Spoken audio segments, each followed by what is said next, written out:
Assalamualaikum warahmatullahi wabarakatuh. Apa kabar, pendengar setia dimensi lain? Semoga kalian semua selalu dalam keadaan sehat dan berada dalam lindungannya. Malam ini, kita akan kembali menelusuri sebuah kisah yang tak terlupakan. Kisah yang mungkin, tak semua orang berani untuk mendengarnya. Tanpa berlama-lama, inilah kisahnya. Rumah itu berdiri lebih tua dari usia desa. Dindingnya tebal, kusam, dan selalu terasa lembab meski musim kemarau memanjang. Genteng tanah liatnya tak pernah diganti, namun tak satu pun bocor. Orang-orang desa sering berbisik, rumah keluarga Suryaningrat itu menolak rusak. Di saat keluarga lain jatuh miskin, mereka justru membeli sawah. Ketika wabah datang dan ternak mati, lumbung padi mereka tetap penuh. Krisis apapun seolah hanya cerita jauh yang tak pernah singgah di halaman rumah besar itu. Aku tumbuh dengan keyakinan bahwa keberuntungan adalah warisan darah. Ayah selalu berkata, rezeki kami mengalir dari kerja keras leluhur. Namun setiap kali aku bertanya mengapa rumah ini selalu terkunci di beberapa bagian, ayah hanya diam, menatap lantai, lalu menyuruhku pergi. Malam hari adalah waktu paling jujur bagi rumah itu. Lantai kayu sering berderit sendiri, seperti langkah kaki yang ragu. Dari sayap timur, terkadang tercium bau kemenyan bercampur tanah basah, bau yang tak pernah berasal dari dapur atau halaman. Ibu menyebutnya bau lama, seolah aroma pun bisa diwariskan. Di desa, kami dihormati sekaligus dijauhi. Orang-orang datang meminta bantuan, tapi jarang yang berlama-lama. Tak ada yang berani menatap rumah itu terlalu lama. Konon, siapapun yang mencoba menghitung jumlah kamarnya selalu salah. Aku baru menyadari satu hal ketika dewasa. Setiap generasi keluarga kami selalu memiliki satu anak yang berbeda. Tidak selalu cacat, tidak selalu sakit, hanya berbeda. Terlalu diam, terlalu patuh, atau terlalu asing bagi dunia di sekitarnya. Tentang anak itu, keluarga tidak pernah bercerita. Dan tentang rumah ini, sejujurnya, aku mulai yakin, bukan kami yang memilikinya. Rumah inilah yang menjaga kami tetap hidup, dengan cara yang belum kupahami sepenuhnya. Anak itu lahir saat hujan turun tanpa suara petir. Langit kelabu sejak pagi, seolah desa ditutupi kain tipis yang menahan cahaya. Ibu melahirkannya di kamar belakang, kamar yang jendelanya menghadap tembok tinggi, bukan halaman. Sejak dulu, kamar itu hanya dipakai untuk kelahiran tertentu. Tangis pertamanya tidak keras. Lebih mirip dengusan pendek, seperti orang terkejut dalam mimpi. Dukun bayi yang membantu persalinan terdiam lebih lama dari biasanya. Tangannya gemetar saat membersihkan darah, lalu ia membisikkan doa yang tidak kukenal. Jangan dipanggil namanya terlalu sering, katanya pelan pada ayah. Anak ini, PK. Kami memanggilnya Raras. Ia tumbuh tanpa banyak suara. Bayi lain menangis saat lapar atau dingin, tapi Raras hanya menatap. Matanya selalu terbuka terlalu lama, mengikuti sesuatu yang tidak bisa kulihat. Kadang-kadang, ia tersenyum pada sudut ruangan yang kosong. Keluarga tidak pernah menyebut Raras sakit. Tidak juga istimewa. Mereka hanya berkata, dia titipan. Kata itu diucapkan ringan, tapi selalu diakhiri diam yang canggung. Saat Raras mulai berjalan, ia tak pernah keluar melewati pendopo. Seolah ada batas tak kasat mata yang membuatnya berhenti. Jika dipaksa, tubuhnya mendadak lemas, matanya kosong, napasnya berat seperti menahan tangis yang tidak jadi keluar. Suatu malam, aku mendengar ibu menangis tertahan di dapur. Ayah menjawab dengan suara datar, suara orang yang sudah menyerah sebelum bertarung. Memang harus ada satu, katanya. Sejak dulu begitu. Aku berdiri di balik pintu, menggenggam dinding dingin rumah itu.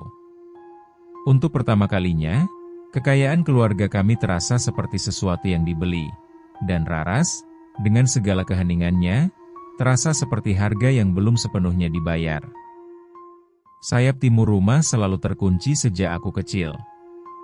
Pintu kayunya lebih gelap dari pintu lain, dengan ukiran yang sudah aus, seolah sering disentuh tangan yang ragu. Kuncinya besar dan berat, digantung di pinggang ayah setiap saat, bahkan ketika tidur siang. Tak ada alasan yang pernah diberikan selain, bukan untuk kita. Raras sering duduk menghadap pintu itu. Berjam-jam, tanpa bergerak. Jika namanya dipanggil, ia menoleh pelan, lalu kembali menatap, seperti sedang mendengarkan sesuatu dari balik kayu tebal itu. Pernah sekali aku mendekat dan ikut menempelkan telingaku. Tidak ada suara, namun dadaku terasa sesak, seperti udara di sana lebih berat. Kesempatan itu datang saat ayah pergi ke kota dan ibu terlalu lelah untuk mengawasi rumah. Kunci itu tergantung di paku dapur. Tanganku gemetar ketika mengambilnya. Besi dingin itu terasa lembab, seolah baru dicuci hujan. Pintu terbuka dengan suara rendah, menyeret, seperti napas yang dilepaskan perlahan. Di dalam, cahaya terasa mati. Tidak gelap sepenuhnya, tapi suram, seakan sinar matahari enggan masuk. Bau kemenyan paling pekat bercampur tanah basah dan sesuatu yang amis. Ruang itu kosong, kecuali sebuah lingkaran tanah di tengah lantai.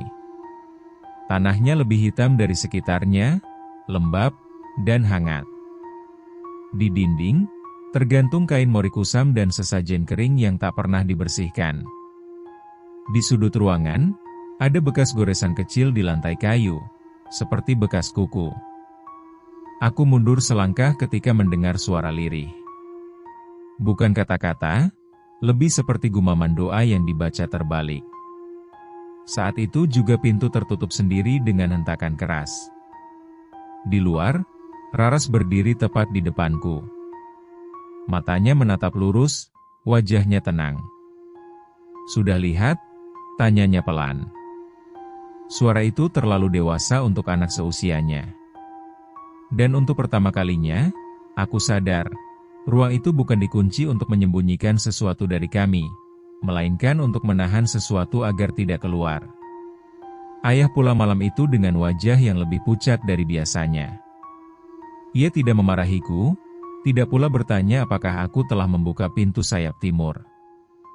Ia hanya menatap Raras lama sekali, seolah sedang memastikan sesuatu masih berada di tempatnya. 2 hari setelah kejadian itu, ayah memanggilku ke ruang tengah. Untuk pertama kalinya, ia membuka lemari kayu jati yang selalu terkunci.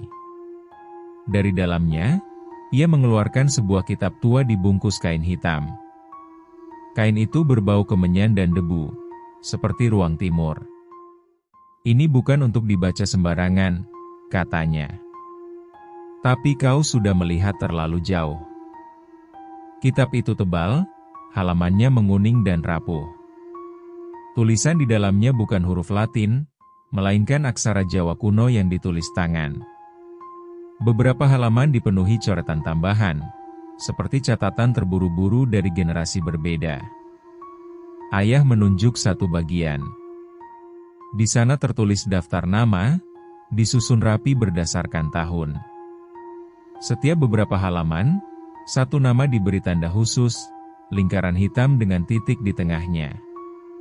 Nama-nama itu selalu disertai keterangan singkat: diam, tidak tidur, melihat tanpa mata. Aku mengenali pola itu terlalu cepat. Satu nama setiap generasi. Satu anak yang berbeda. "Ini catatan keluarga," kata ayah lirih. "Bukan sejarah yang bisa dibanggakan."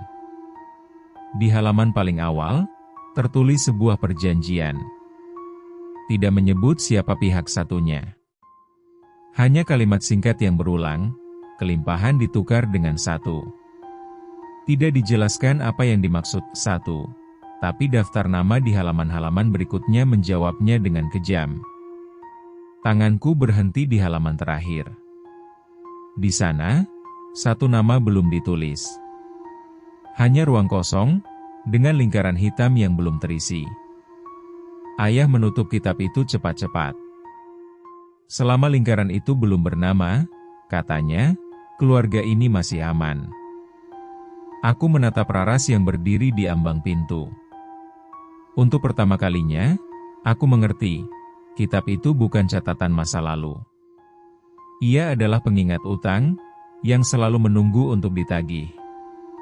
Kitab itu tidak memberiku ketenangan. Malam-malam berikutnya, isi halamannya datang dalam mimpi, terpotong-potong, seolah seseorang sengaja memperlihatkan bagian tertentu saja. Hingga suatu malam, aku melihatnya dengan jelas, bukan sebagai tulisan, melainkan sebagai kejadian. Generasi pertama keluarga kami hidup dalam kemiskinan yang memalukan. Sawah sempit, tanah tandus, dan anak-anak yang mati sebelum sempat diberi nama. Leluhurku, seorang lelaki bernama Ki Suryatma, dikenal keras kepala dan putus asa. Ia mencari pertolongan kemanapun, hingga akhirnya mendatangi tempat yang tidak tercatat di peta desa. Di sana, di bawah pohon tua yang akarnya menembus tanah seperti ular raksasa, ia mengucapkan janji. Tidak ada wujud yang muncul. Hanya suara, berat dan pelan, seperti datang dari dalam tanah. Kelimpahan dijanjikan. Panen yang tak gagal, penyakit yang menjauh, garis keturunan yang bertahan. Sebagai gantinya, diminta satu dari darahmu, setiap keturunan. Ki Suryatma menyetujui tanpa bertanya. Saat itu, ia mengira satu berarti waktu, tenaga, atau mungkin hewan. Ia baru memahami maknanya ketika anak pertamanya lahir tanpa tangisan, dengan mata yang menatap terlalu dalam. Anak itu tidak dibunuh. Tidak disakiti. Ia diperlakukan seperti tamu yang tidak boleh diusir. Hingga suatu malam, saat usia anak itu genap 7 tahun, tanah di bawah rumah digali dan ia dikembalikan. Setelah itu, hujan turun berhari-hari. Sawah hijau. Rumah pertama keluarga kami berdiri. Aku terbangun dengan napas terengah, keringat dingin membasahi punggung. Dari kamar Raras, terdengar suara langkah kecil berjalan ke arah sayap timur. Untuk pertama kalinya, aku memahami arti pembayaran itu. Bukan kematian yang diminta, melainkan penyerahan, dengan kesadaran penuh, agar perjanjian tetap hidup. Setelah pembayaran pertama, kemakmuran datang seperti musim yang tak pernah berganti. Setiap generasi keluarga Suryaningrat naik satu tingkat lebih tinggi dari sebelumnya. Dari petani menjadi tengkulak, dari tengkulak menjadi pemilik tanah, dari pemilik tanah menjadi orang yang namanya disebut dengan suara pelan di balai desa.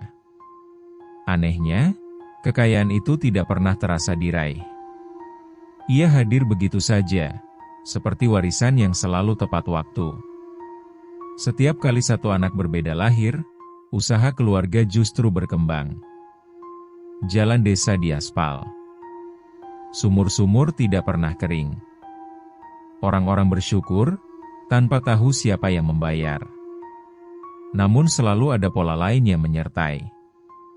Setelah ritual dilakukan, seseorang di desa meninggal.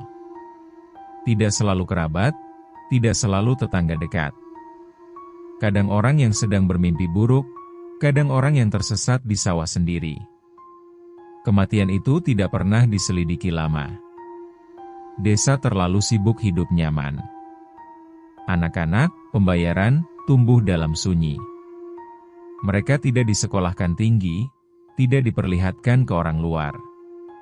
Ada yang tidak pernah berbicara, ada yang tertawa pada malam hari, ada pula yang hafal doa-doa yang tak pernah diajarkan. Raras mulai menunjukkan tanda yang sama. Ia sering menyebut nama orang-orang yang sudah mati, seolah mengenal mereka. Kadang ia menggambar lingkaran hitam dengan satu titik di tengahnya, persis seperti tanda di kitab. ibu semakin sering jatuh sakit. Ia menghabiskan waktu di depan altar kecil, menyalakan dupa dengan tangan gemetar. Ayah justru semakin tenang, seolah ketakutan adalah kemewahan yang tidak boleh dimiliki. Semua ini sudah berjalan ratusan tahun, katanya suatu malam. Dan selalu berhasil.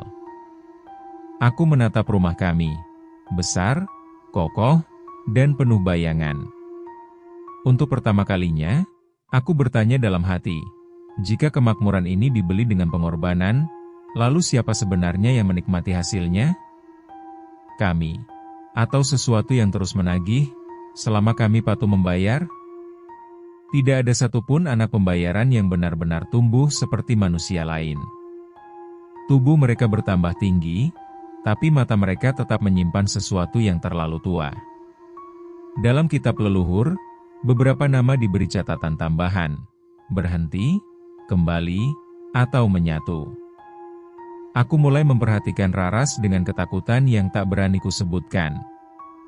Usianya hampir 10 tahun, tapi wajahnya tak berubah sejak 5 tahun lalu. Rambutnya tumbuh, kukunya panjang, namun garis di wajahnya tetap sama, tenang, tanpa rasa ingin tahu. Ia tidak pernah bertanya tentang masa depan. Tidak pernah bertanya ingin jadi apa. Dunia seolah hanya ruang tunggu baginya. Kadang-kadang, aku melihatnya berbicara sendiri di halaman belakang. Suaranya pelan, teratur, seperti menjawab pertanyaan yang tak kudengar. Saat kutanya dengan siapa ia bicara, ia hanya berkata, yang di bawah.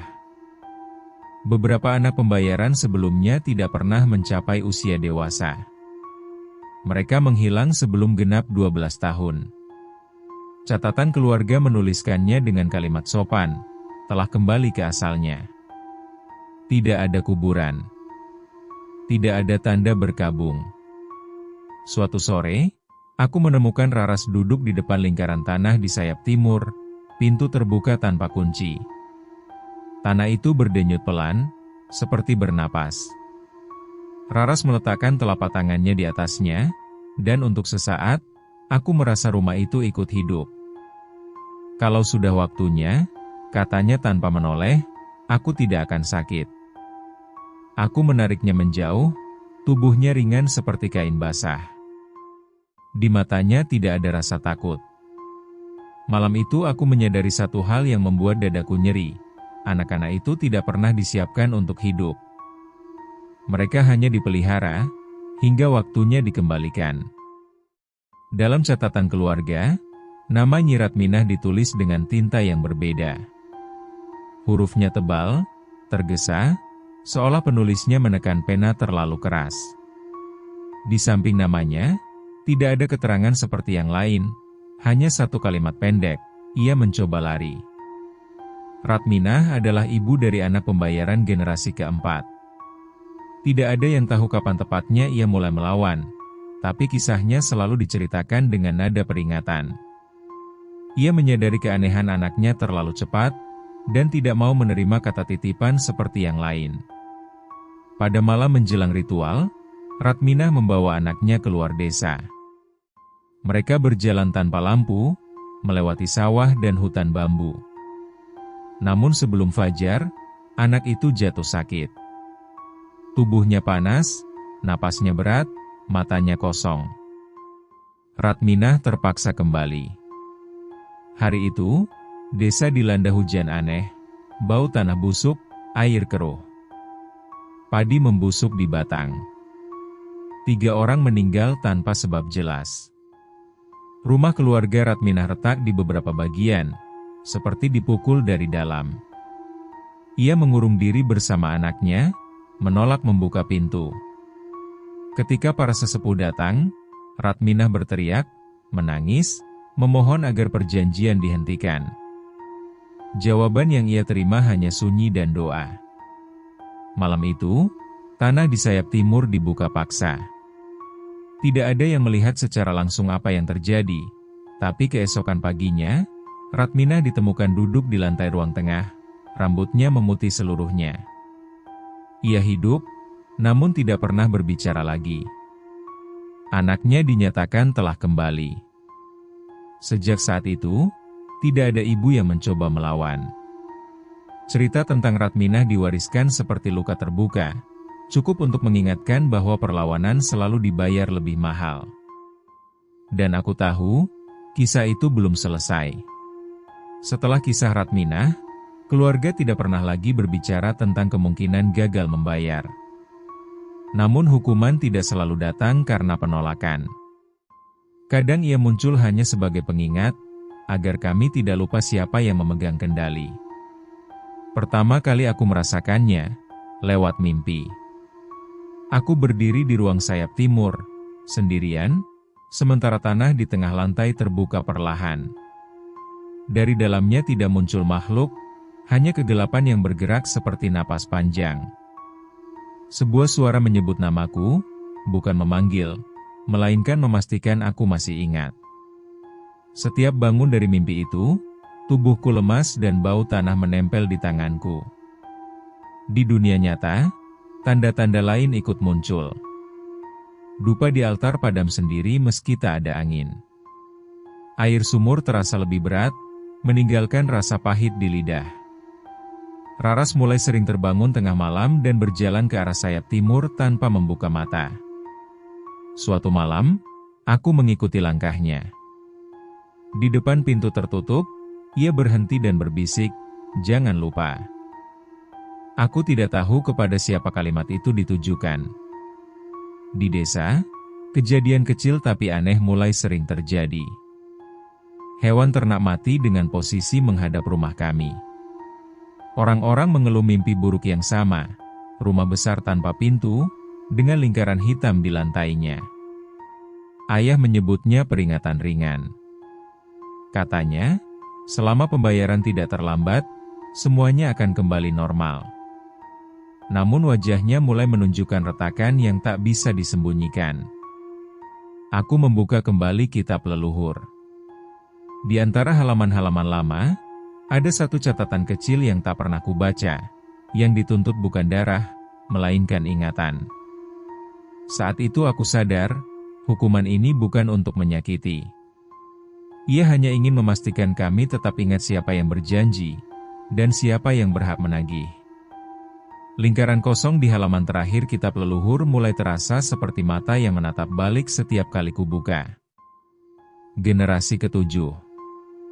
Angka itu tidak pernah disebut keras-keras, tapi selalu hadir dalam pikiran kami seperti hitungan mundur yang tidak bisa dihentikan. Ayah semakin sering sakit. Rambutnya memutih cepat, langkahnya berat. Ibu tidak lagi menangis, ia hanya diam, seperti seseorang yang sudah kehabisan kata sebelum kalah. Rumah ini, yang dulu terasa kokoh, kini terdengar sering mengeluh pada malam hari. Dan Raras, ia mulai memanggilku dengan namaku lengkap. Cara orang tua memanggil anaknya. "Kau tahu, kan?" katanya suatu sore sambil menatap halaman, "setelah aku, harus ada satu lagi." Dadaku mengeras. Aku tahu arti kalimat itu. Aku telah menikah. Istriku tengah mengandung anak pertama kami. Tidak ada satupun anggota keluarga yang mengucapkan selamat dengan tulus. Mereka hanya menatap perut istriku dengan pandangan yang terlalu lama. Dalam kitab, setiap lingkaran hitam selalu ditulis setelah anak generasi berikutnya lahir. Itu berarti Raras bukan akhir. Ia hanyalah pengantar. Suatu malam, aku bermimpi melihat 7 sosok berdiri melingkar. 6 diantaranya menunduk, wajahnya tak terlihat. Sosok ke-7 menatapku langsung, wajahnya tidak asing. Itu wajah anakku, meski ia belum lahir. Aku terbangun sambil berteriak. Di ruang tengah, Raras berdiri, seolah sudah menungguku. Darah ke-7 selalu berat, katanya tenang. Karena biasanya, ia tahu. Saat itu aku mengerti. Generasi ke-7 bukan hanya tentang pembayaran terakhir. Ia adalah ujian. Apakah perjanjian ini akan diteruskan, atau dihentikan dengan harga yang belum pernah dibayar sebelumnya? Keluarga kami berkumpul di ruang tengah untuk pertama kalinya tanpa upacara. Tidak ada dupa, tidak ada doa. Hanya keheningan yang tebal, seperti udara sebelum hujan besar. Aku memaksa pertemuan itu, meski tahu apa yang akan terungkap tidak akan menyelamatkan siapapun. Ayah, kataku, sejak kapan semua ini benar-benar diketahui? Ayah menutup mata lama sekali sebelum menjawab. Sejak generasi kedua, katanya. Setelah pembayaran pertama berhasil. Itulah kebohongan pertama yang diwariskan, seolah perjanjian ini baru disadari belakangan. Nyatanya, semua tahu. Semua memilih diam. Diam adalah bentuk persetujuan paling nyaman. Paman-pamanku mengangguk pelan. Bibi-bibiku menunduk. Tidak ada yang terkejut ketika aku menyebutkan nama-nama anak pembayaran dari kitab. Mereka mengingatnya satu persatu, bukan sebagai anak, melainkan sebagai fase hidup. Kami juga takut, kata salah satu dari mereka. Tapi hidup jadi mudah setelah itu. Kebohongan kedua adalah tentang pilihan. Mereka selalu berkata harus ada satu, seolah tidak pernah ada alternatif. Padahal Ratminah telah mencoba, meski gagal.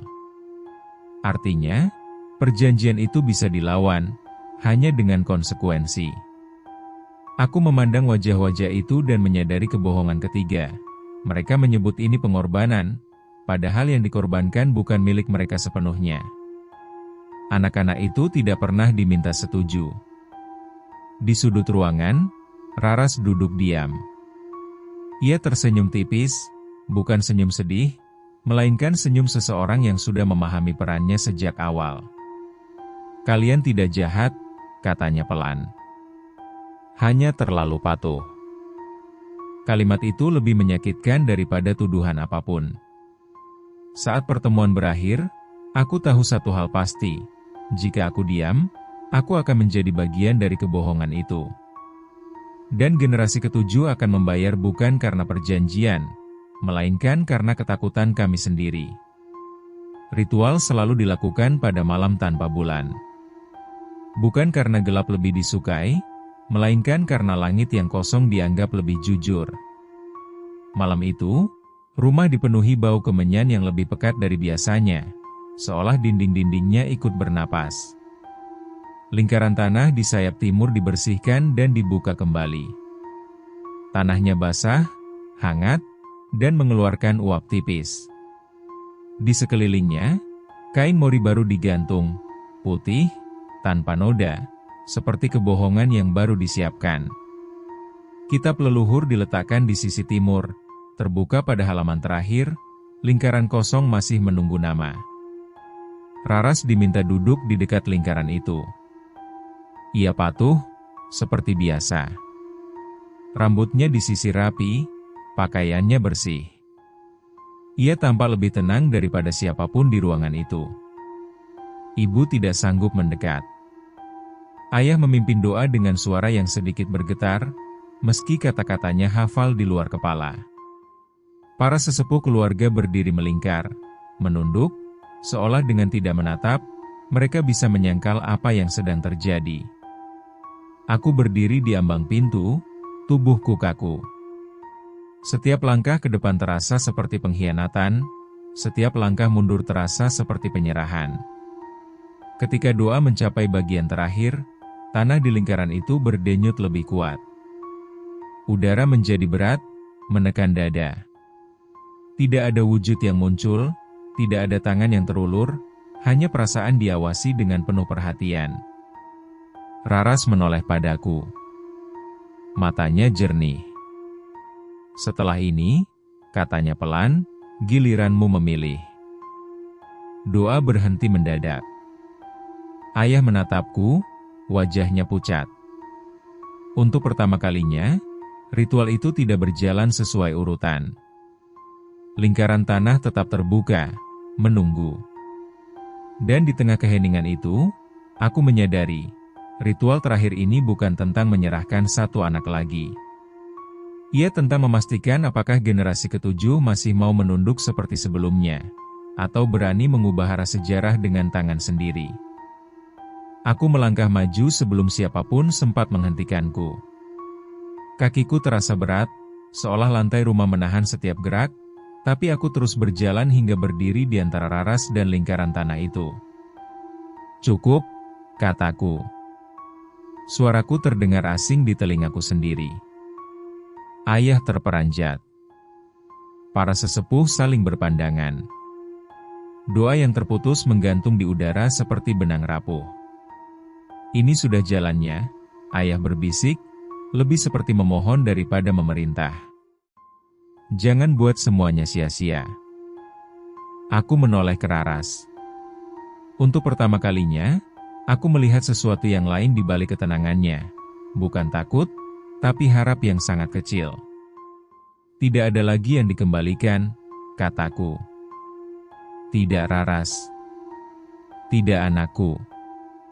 Tidak siapapun setelah ini." Udara berubah. Bau tanah basah menusuk lebih tajam.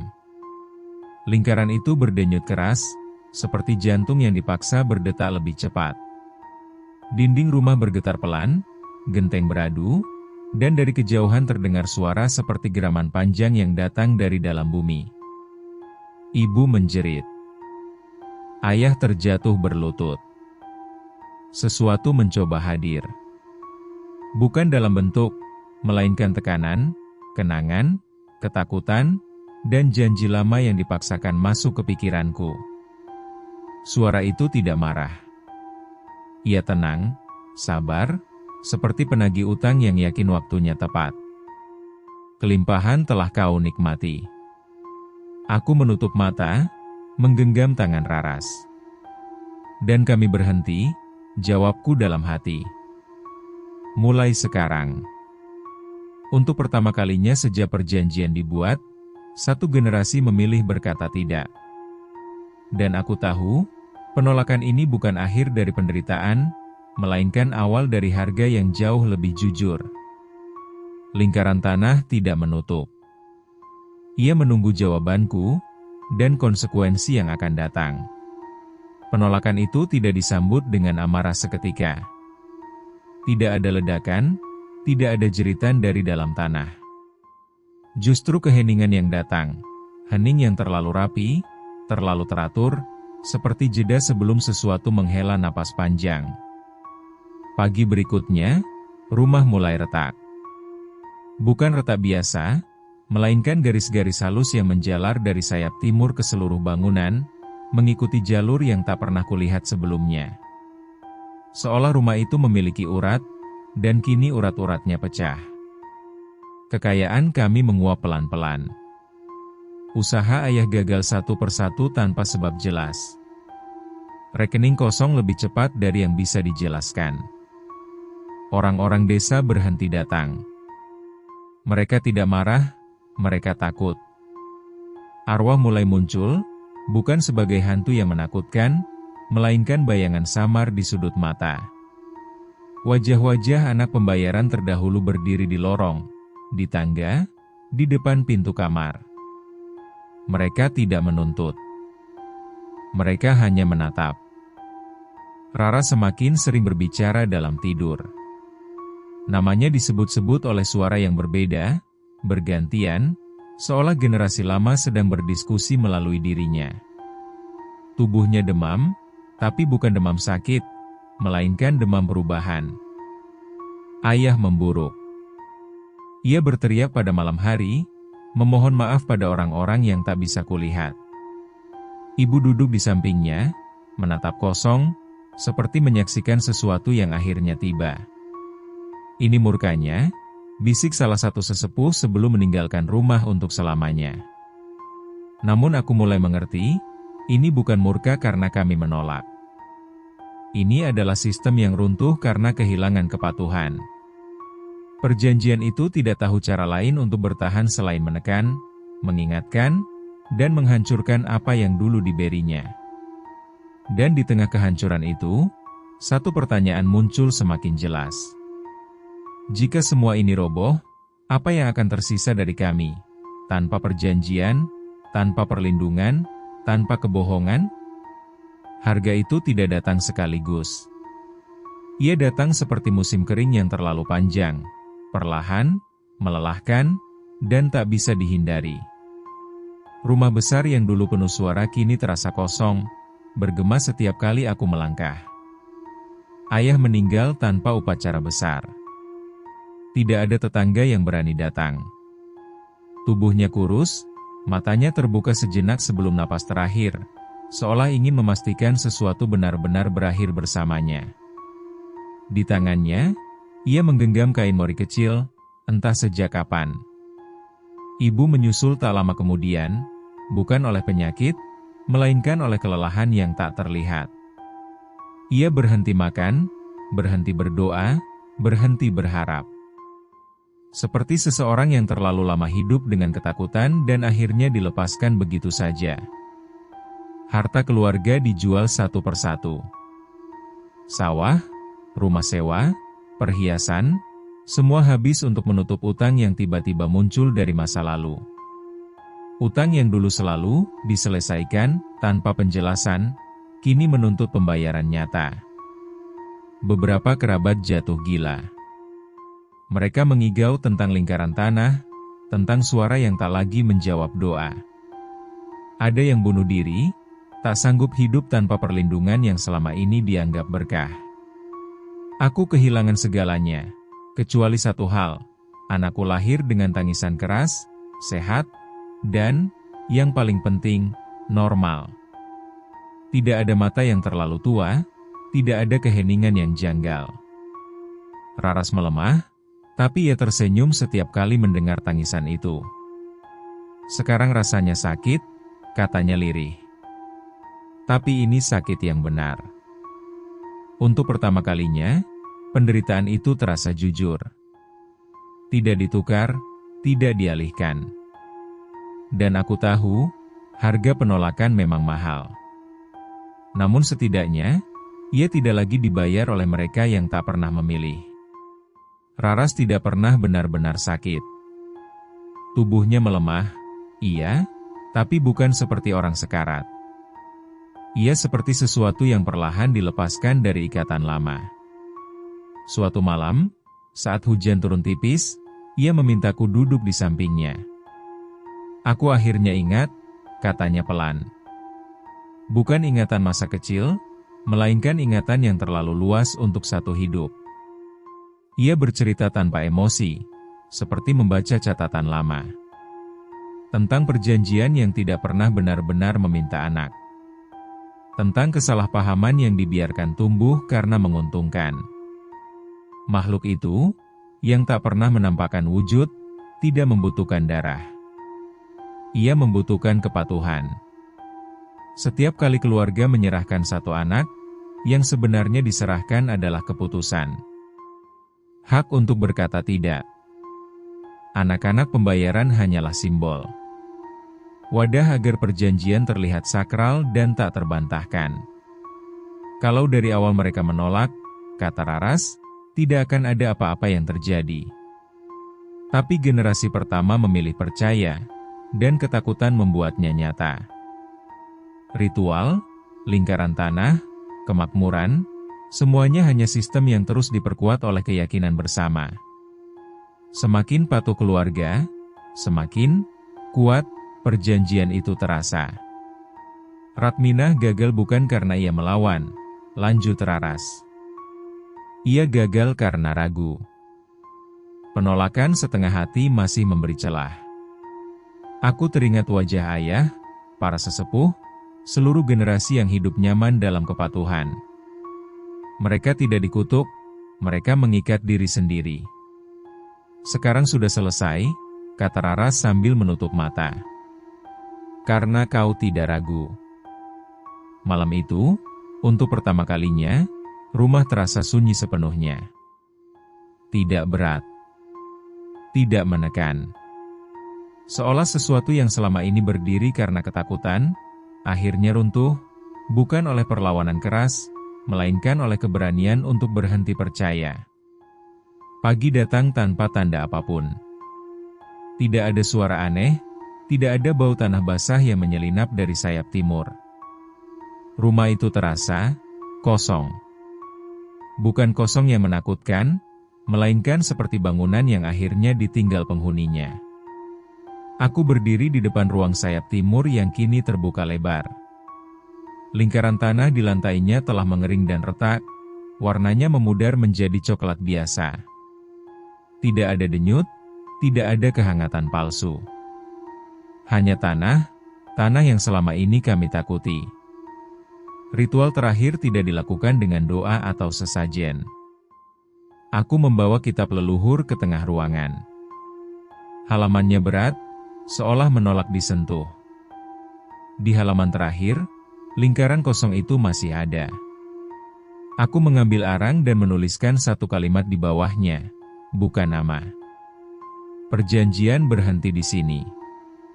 Saat arang menyentuh kertas, aku merasakan sesuatu lepas, bukan dari ruangan, melainkan dari dadaku sendiri. Tidak ada gemuruh, tidak ada perlawanan. Hanya rasa ringan yang aneh, seperti setelah mengakui kebohongan yang terlalu lama dipelihara. Raras duduk di ambang pintu, menatap dengan senyum kecil. Wajahnya mulai berubah, bukan menua, tapi menjadi lebih hidup. Matanya tidak lagi menyimpan kedalaman yang asing. Sekarang aku benar-benar anak, katanya. Kami menutup ruang itu bersama-sama. Pintu kayu tidak lagi berat. Kunci besi terasa seperti benda biasa. Rantai itu tidak diputus dengan kekerasan. Ia putus karena akhirnya tidak ada lagi yang memegang ujungnya. Dan di luar rumah, matahari jatuh tepat ke halaman, tanpa terhalang apapun untuk pertama kalinya dalam hidupku. Kami meninggalkan rumah itu setahun kemudian. Tidak ada upacara perpisahan. Tidak ada doa penutup. Rumah besar keluarga Suryaningrat dibiarkan berdiri dengan pintu terkunci, perlahan dimakan lembab dan waktu. Orang desa menyebutnya rumah kosong, tanpa kisah, tanpa bisik. Kekayaan kami habis, benar. Aku bekerja dengan tangan sendiri untuk pertama kalinya, belajar menghitung uang dengan cemas yang nyata. Hidup menjadi sempit, tapi jujur. Tidak ada lagi rezeki yang datang tanpa sebab. Tidak ada lagi malam yang dipenuhi rasa diawasi. Raras memilih tinggal bersama kami. Tubuhnya pulih perlahan. Ia mulai tertawa keras, kadang terlalu keras, seperti anak yang baru menemukan dunia. Ia bertanya hal-hal sederhana, tentang hujan, tentang rasa lapar, tentang besok. Pertanyaan yang dulu tak pernah ia miliki. Anakku tumbuh tanpa bayangan. Tidak ada tanda, tidak ada keheningan aneh. Ia menangis, berteriak, dan berbuat salah seperti anak-anak lain. Setiap kali melihatnya, dadaku terasa sesak, bukan oleh takut, melainkan oleh rasa syukur yang terlambat. Kadang aku memikirkan leluhur kami.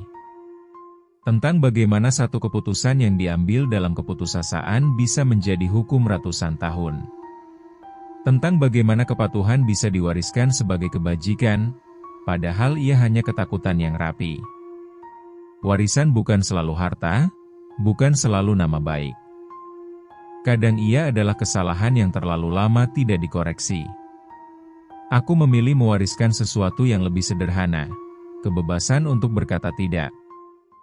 Jika suatu hari anakku bertanya tentang rumah besar itu, aku akan menjawab jujur. Bahwa tidak semua yang membuat kita bertahan layak untuk diteruskan. Dan bahwa keberanian terbesar sebuah keluarga adalah berani mengakhiri, bukan melanjutkan, kutukan yang disebut tradisi. Terima kasih telah menyimak cerita malam ini. Jangan lupa untuk subscribe, agar kalian tidak tertinggal kisah-kisah menarik lainnya di dimensi lain. Saran dan kritik dari kalian sangat berarti. Agar perjalanan kita di dunia misteri ini bisa terus menjadi lebih baik. Wassalamualaikum warahmatullahi wabarakatuh. Sampai jumpa di kisah selanjutnya. Di dimensi lain.